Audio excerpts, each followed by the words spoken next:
हमारे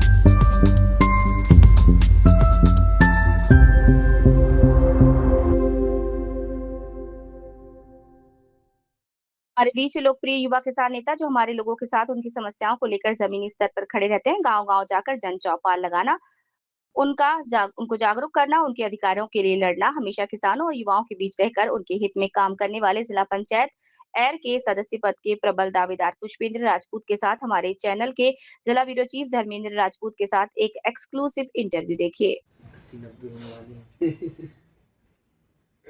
बुड्ढा भी हो के जब है मोड़ा मोड़ी यदि आइस फोन करा तो बांध जाता हूँ मामा आएंगे आएंगे अच्छा ठीक है। तो कैमरा डरे भेजी कौन सा जो हटाओ आईडी हटाओ अरे आईडी हटाओ यहीं के देखो ये कई चीज़ है जो नया हुआ वंदे मातरम वंदे भारत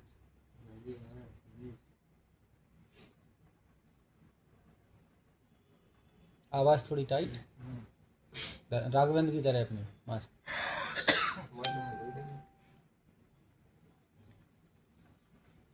दोस्तों नमस्कार, मैं धर्मेंद्र कुमार वंदे भारत टीवी चैनल में आपका बहुत बहुत स्वागत करता हूं। हमारे बीच में पुष्पेंद्र राजपूत जी जो किसानों के नेता हैं और इस समय युवाओं में बहुत चर्चित हैं।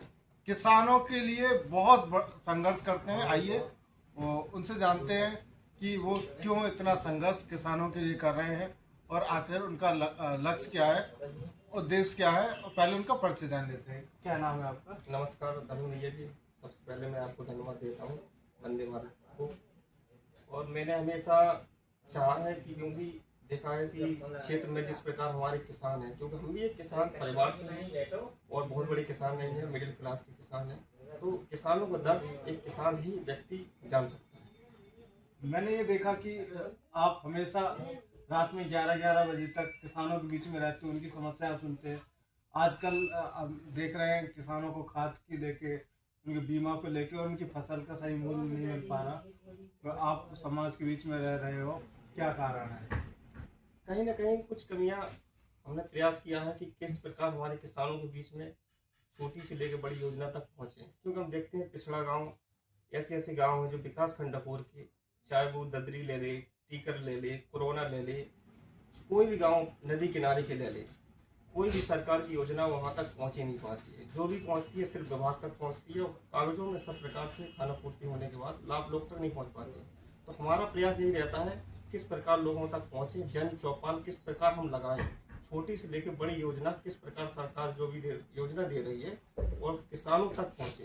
क्योंकि इसके पहले मैंने हमेशा अभी से नहीं, कई कम से कम मुझे अनुमान है कि 4-5 साल से ज़्यादा हो गया मुझे काम करते करते लोगों के बीच में मिनीकेट जो रबी फसल में आती हैं, खरीफ फसल में आती हैं, कम से कम एक एक गांव में 30-40 किसानों को दिलाने का काम किया।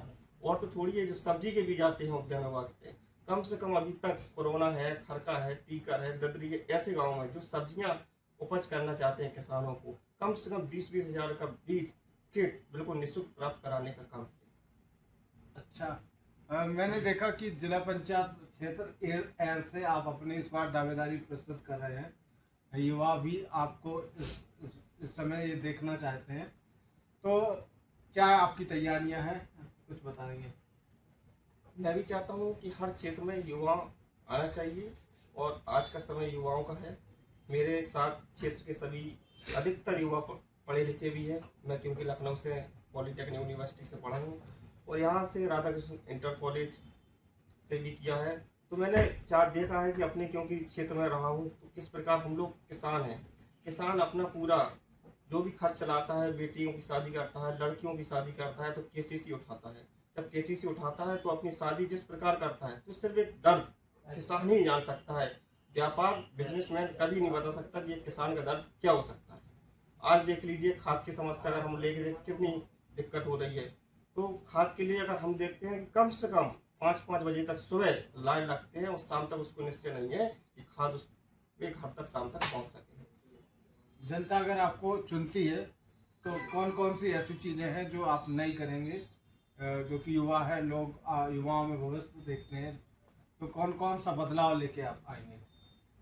मुझे पूर्ण विश्वास है क्योंकि मैं जो काम कर रहा हूँ ये तो क्षेत्र की जनता जानती है और मैं जानता हूँ। और हमेशा इस प्रकार नहीं, जीतने के बाद नेता एक गलती करते हैं कि जनता के बीच नहीं जाते हैं। मैंने ये कहा जीतना या ना जीतना वो तो अलग विषय है, लेकिन जिस प्रकार 4-4, 5-5 साल से मैं काम कर रहा हूँ, जीतने के बाद भी मैं ये वचन देता हूँ मीडिया के माध्यम से कि आगे भी जीतूं चाहे मैं हारूं, जनता के बीच जिस प्रकार आज काम कर रहा हूँ इसी प्रकार जनता के सुख दुख में है मैं देखूं। मैंने हमेशा, चाहे वो सड़क से संबंधित धरना प्रदर्शन हो, चाहे क्षेत्र में पशुपालन विभाग में जो भी कम से कम 11-11 महीने का वेतन नहीं मिला है, जो जानवर पाले हैं कम से कम 4-4 साल भर से खिला रहे हैं, उनका वेतन नहीं मिला है, उनके लिए धरना प्रदर्शन हो, सड़क से संबंधित धरना प्रदर्शन हो, किसानों को जो इस समय हमारे किसान हैं जिनकी केसीसी जो लिए थे उनके सब पूरे गांव के होल्ड कर दिए थे, उस प्रकार से धरना जो भी किसान के हित में होता है हम लोग हमेशा प्रयास करते हैं कि जिला कलेक्टर के साहब के पास पहुंचकर कहीं ना कहीं किसानों की बात रखें और किसानों का जो भी प्रयास हो उनका समाधान कराने का काम करें। बहुत सारे मामले अभी ऐसे हैं, जैसे ददरी वाला रोड हुआ और बहुत सारे ऐसे मामले हैं जहां अभी बुनियादी सुविधाएं नहीं पहुंची हैं। बुनियादी जैसे स्वास्थ्य हुआ, चिकित्सा है, अच्छी शिक्षा है, रोड है, डेवलपमेंट है, इन पर कैसे काम करना चाहिए? हम भी चाहते हैं, जैसे युवाओं का समय है, मैं इस समय एयर गया था, मैंने एयर में भी कहा था और अभी मुझे बुलाया था धमनी, तो कहीं ना कहीं मैंने जिलाधिकारी महोदय जी से बात किया और उनको लिखित में दिया है।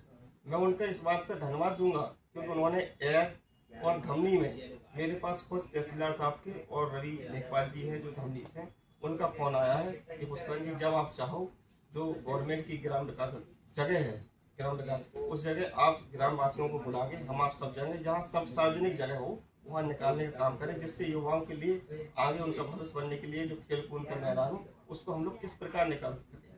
तो हमेशा हम लोग प्रयास करते हैं क्षेत्र में किसी प्रकार का काम हो, अपनी शिक्षा से लेके हमने शिक्षा के लिए भी काम किया है, अपने स्वयं खुद गाँव में जो गरीब बच्चे हैं मान के चलो नहीं पढ़ा पा रहे हैं तो उनको कॉपी किताब से लेके उनको भी पढ़ाने का प्रयास किया है, और अन्य जगह जहाँ तक बच्चे नहीं पढ़ पा रहे हैं तो किस प्रकार बच्चों तक शिक्षा पहुँचे, किस प्रकार उनको स्वस्थ पहुँचे, जो स्वस्थ मान के चलो अस्पतालों की व्यवस्था है किस प्रकार पहुँचे। हम लोग कैंप लगाते हैं सरकारी, जो मान के चलो बूढ़े बुजुर्ग आदमी हैं वो उड़ा ही नहीं आ पाते हैं, कानों की मशीनों से संबंधित हो, मान के कितनी कानों की मशीन अभी तक आपने लगवा दी? अभी तक क्षेत्र में कम से कम 75 मशीन, जो बूढ़े बुजुर्ग आदमी हैं जिनको सुनाई नहीं देता था, 75 मशीन बिल्कुल निःशुल्क 1 रुपये किसी व्यक्ति से मैं किराए से लेके जो भी हम लोगों का प्रयास बना है अपनी तरफ से किया है। कोई भी व्यक्ति ये नहीं कह सकता कि पुष्पन जी ने हमसे 1 रुपये लिया या उनकी हमने चाय ली। ये सब पुण्य धर्म का काम है, हमेशा हर व्यक्ति को करना चाहिए। ये थे हमारे बीच में पुष्पेंद्र राजपूत जी, जो समाज सेवक हैं और हमेशा किसान हित में लड़ाई करते हैं और किसानों की समस्याओं को जनता अधिकारियों तक पहुंचाने का काम करते हैं।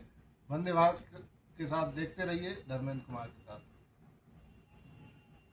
एक कट मार अलग से जुड़े रहिए वंदे भारत टीम के साथ और बस देखते रहिए वंदे भारत टीवी। वो तो ठीक कर लेंगे, कट करने पर एक ले लेना तहीं एक शॉट ले लेना एक अलग से।